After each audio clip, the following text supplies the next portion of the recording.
Welcome to our webinar series with Dunkermotoren to the Smart Factory, which starts today and ends at July 6th. Please feel free to use our chat function to ask questions. I ask everybody of you to mute your microphone. And now let me introduce today's speaker, Michael Burgert.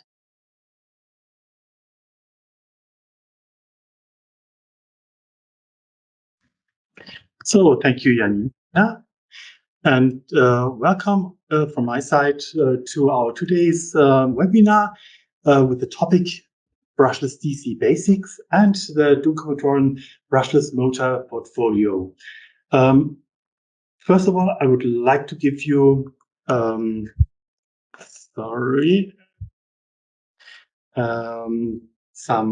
overview over the functionality of the brushless DC motor, how it works, and what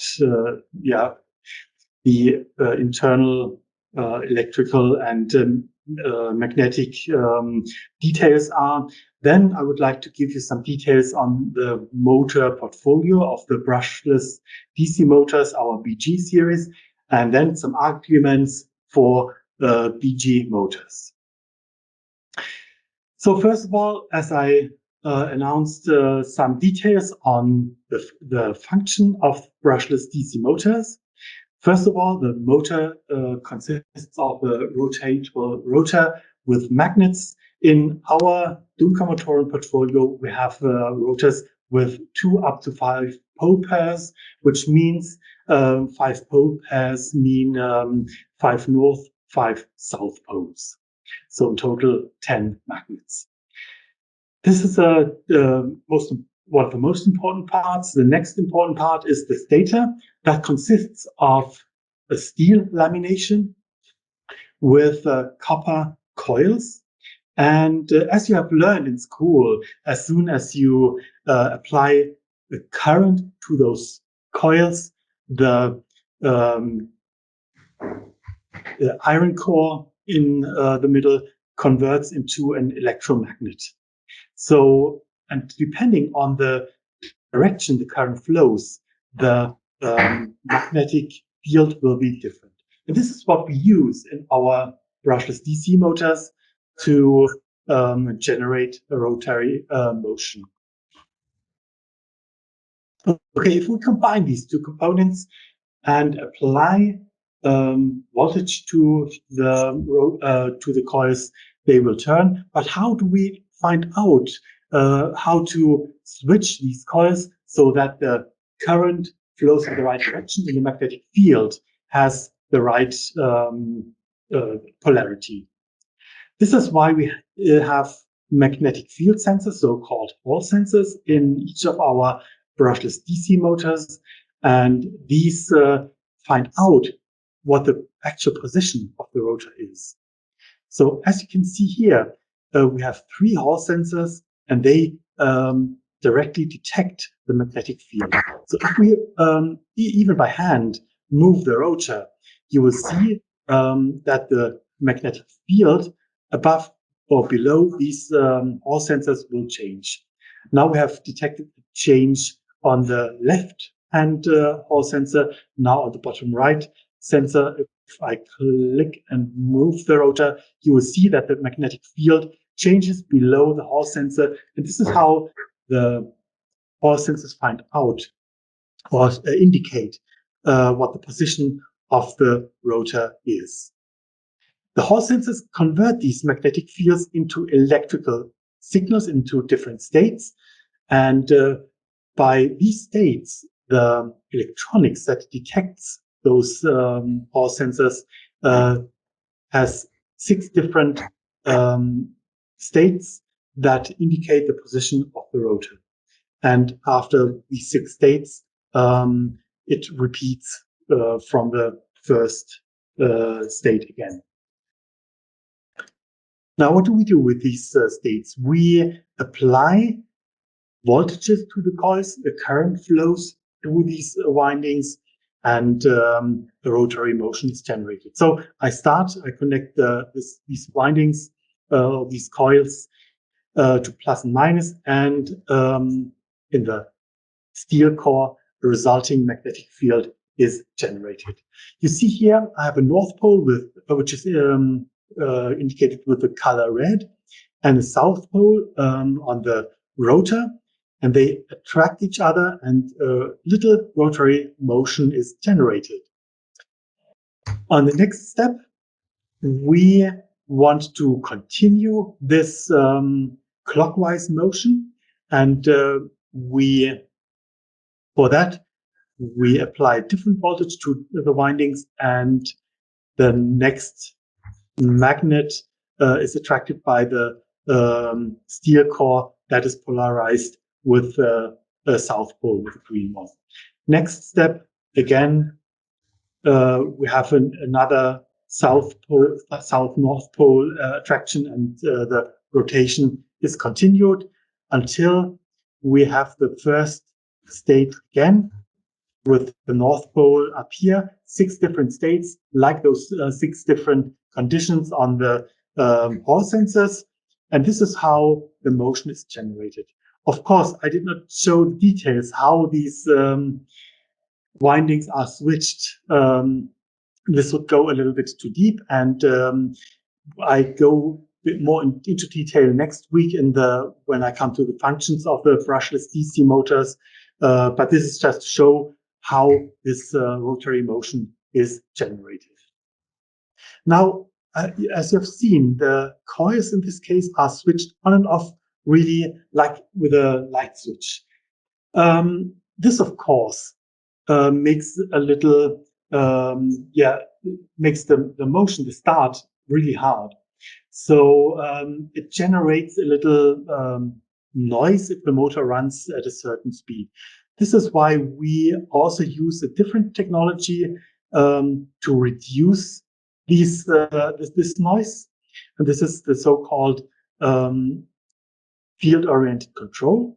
This means with a high-resolution encoder, we find not only out which of those 6 positions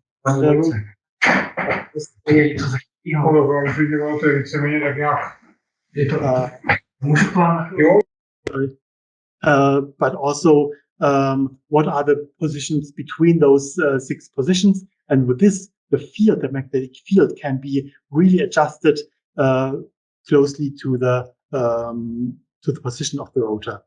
So this is a really smooth motion that can be seen here, that is realized with field-oriented control. We've been using this since more than 10 years. We have lots of experience with this.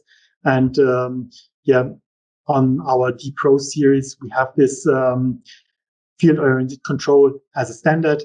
And with this, we have lower noise and higher efficiency than with standard brushless DC motors.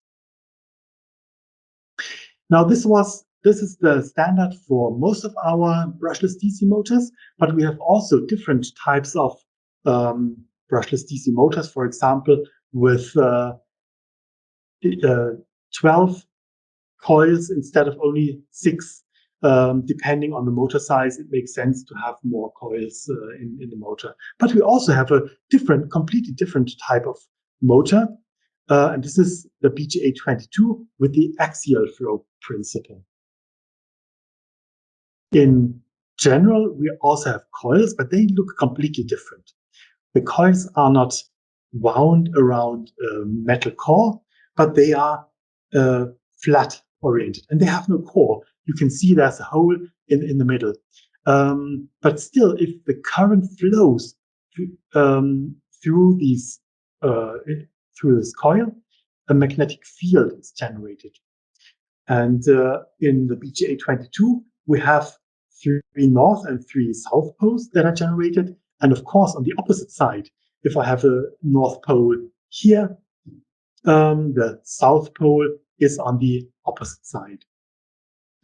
The rotor also looks completely different. The rotor has 6 north and 6 south, 6 poles in total, 3 north, 3 south. And if the polarity is like this, the motor is the rotor will get into motion by being attracted north to south pole. This is how a rotary motion can be generated, but with only one winding or with only one layer, it will not work because the rotor in the next step does not know in which direction it should rotate. This is why in the BGA22 we have 3 layers of coils and of course the corresponding magnets. Also 3 pairs of magnets. So if we apply a magnetic field in the first coil with north pole on this position, south pole on the opposite side, the rotor will move a little bit. And as long as the polarity or as the south and north pole are together. Now, if we want to continue the motion, we need to energize the next layer. And this is what happens. And also rotary motion is generated. And you may have expected this already. The third layer will also continue this motion. And then the first layer will start again. This is how our BGA22 works. And this is called the axial flow principle. There are not many other motors with this principle on the market. I mean, there are some hard disk drives, for example, that are a little different, but this is unique to Dunkermotoren. And we have found out that we have the one of the highest power densities generated with this type of motor. So this is really a motor that generates a lot of output power in a really, really small space.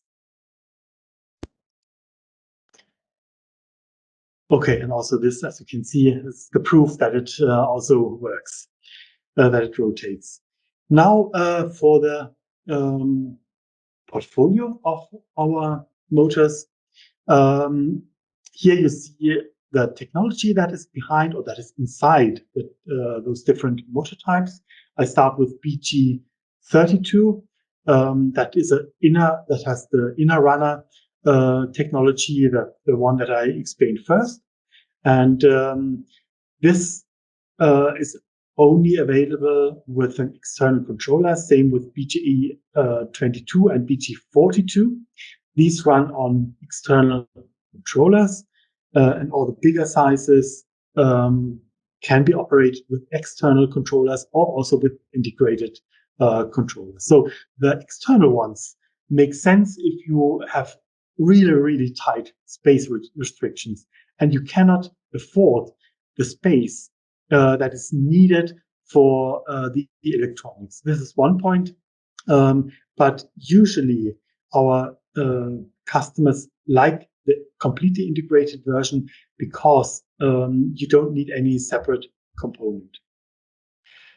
The power range starts from 20 watts on the BG32.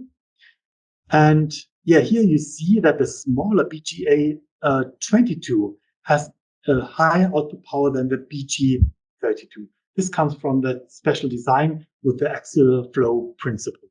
So this is a really, really dense motor and it's suited for applications where you have really strong space restrictions. I continue with BG42.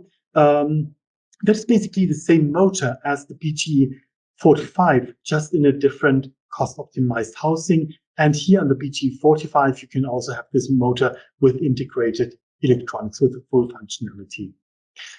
Next week on Tuesday, I will show you exactly those functions I mentioned now sometimes, because this is a different topic. Today, I would only like to show you the motor sizes, how it works, and what the complete portfolio is. Next week, I will focus more on the functionalities that are integrated or in the external controllers. Then we have the BG65 and 66. They have the same motor housing, but integrated as a little different rotor. The BG6 is the stronger motor with really high output power for that size of 271 watt continuous. Then BG75 we have as the next size for the motor portfolio with 564 watts continuous output power. And this is the link to BG95, our strongest motor at the moment, with 1,100 watt continuous output power and 3,900 watt peak output power. And this, I will remember these numbers and mention them afterwards if I come to the advantages of the BG motors in general. Besides the motor, we also offer a really wide modular system. And this even started before we had brushless motors. And this is because we started with brush type motors and created or designed gearboxes for these motors, because we know that most customers need gearboxes, and this is why we designed gearboxes that fit perfect to the motors. And we can use them still for the brushless DC motor. So I start with the warm gearboxes. Here you can see the SG80, a very popular gearbox if it's necessary to basically turn the torque from one to the other direction. It was originally designed for door drives where you don't have space in the length, but you need to move or convert the torque by 90 degrees. Then we have the SpiritTech gearbox. This is the stronger brother of the SG, of the warm gearbox. And this was designed for very, very high lifetime.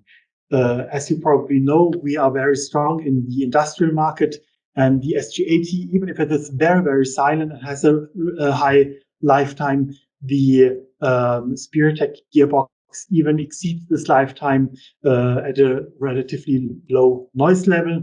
And so this is the perfect industrial gearbox. Then, of course, we have the planetary gearboxes in many, many different sizes, many variations. All of these gearboxes that you can see on this image are designed by Dunkermotoren and built by Dunkermotoren. So we designed them so that they fit perfectly to the motor. On the other side of the motor, we have brakes, encoders, also absolute encoders. These are just images that show the principle. They can look very differently from those images.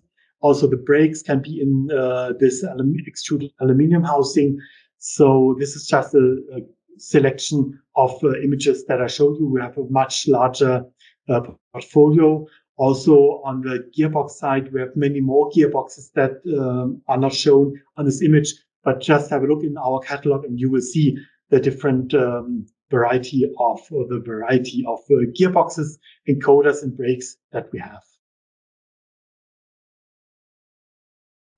Why brushless DC gear motors? Why BG? There are several arguments. I collected 8 of them and would like to give you some arguments also towards your end customer. We use neodymium magnets that have a very high power density, or that generate a high power density in the motor. Other motor technologies like brush type motors or AC motors usually have much bigger housings for the same output power. This is connected directly to the efficiency of the motors, of our BG motors. The efficiency is up to 90% or even higher. This means with this high efficiency, not a lot of heat is generated, and we can get more power out of the same space.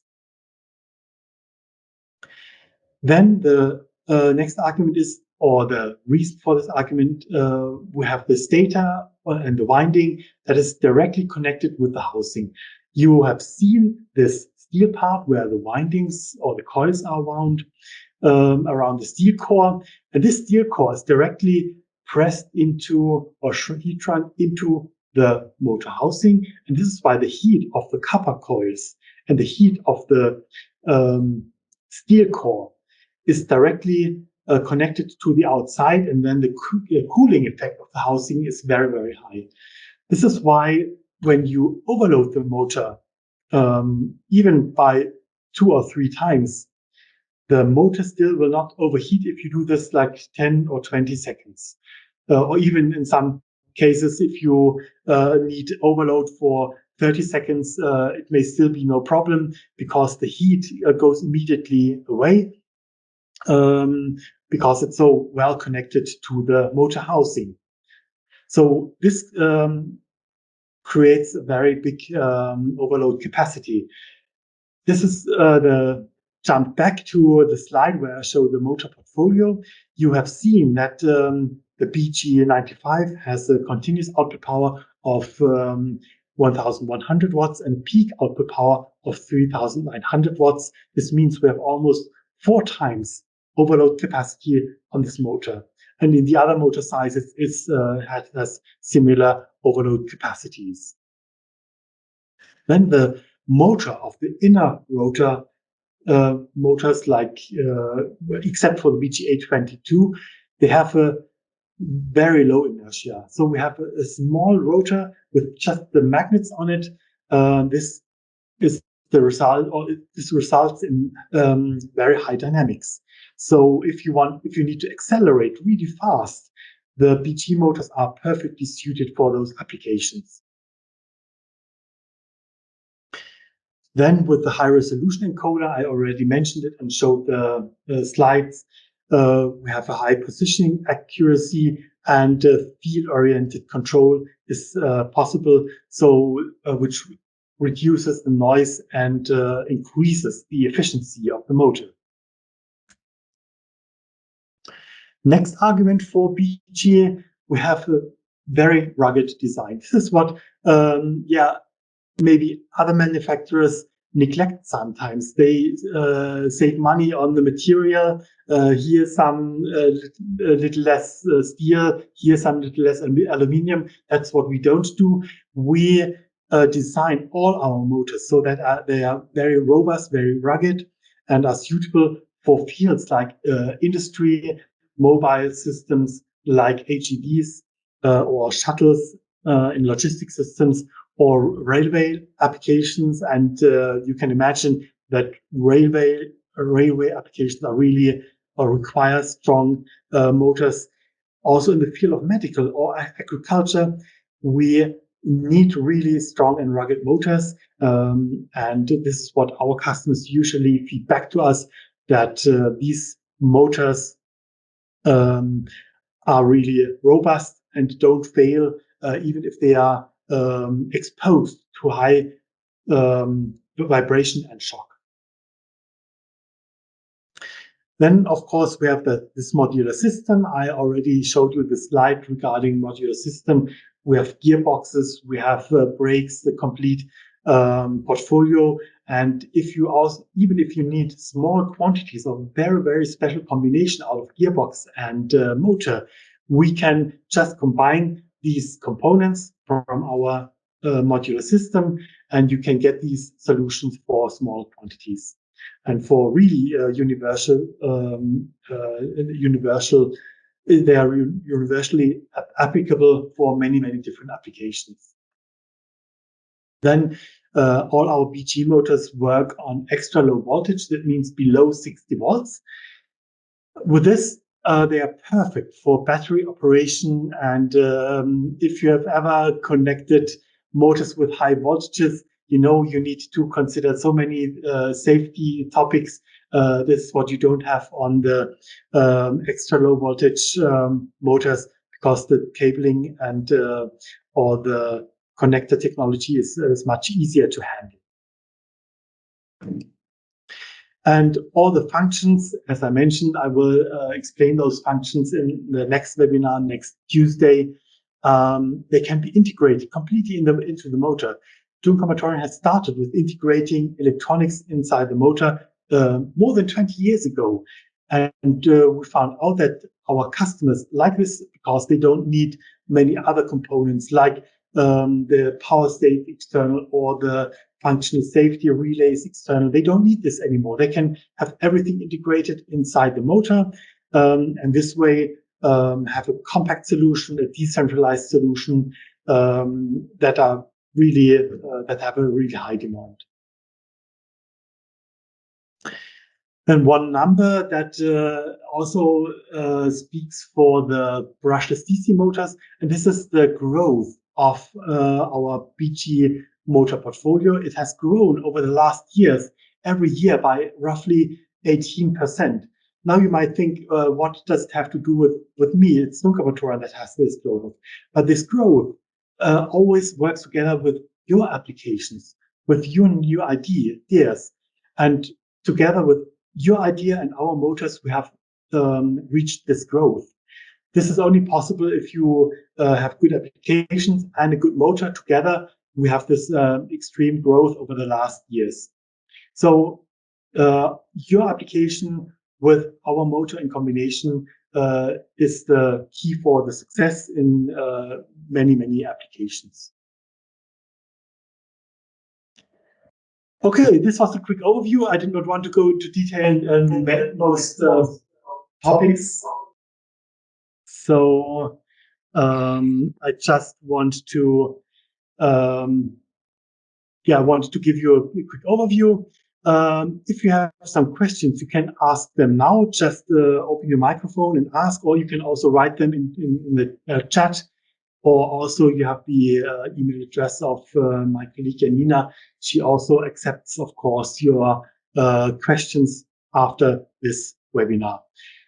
So any questions now? Yes, we have some questions here. So Ivo asked, what are the differences in motor specifics and use cases regarding number of poles, 4 versus 5? Okay.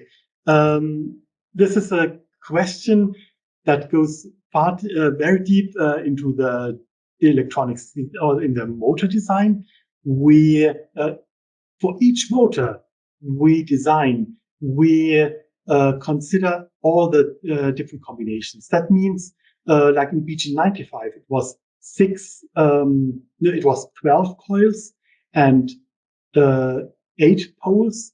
And on the BG65, we found out that for this size, 5 pole pairs, so 10 poles were the best solution. So it always depends on the motor size. There are many theories about it. We make simulations, we make tests with it, and then find out in the end, 5, 4, or even like in the BGA 22, it's 6 poles is the best solution. So it always depends on the motor size and depends on the magnetic simulation that we do.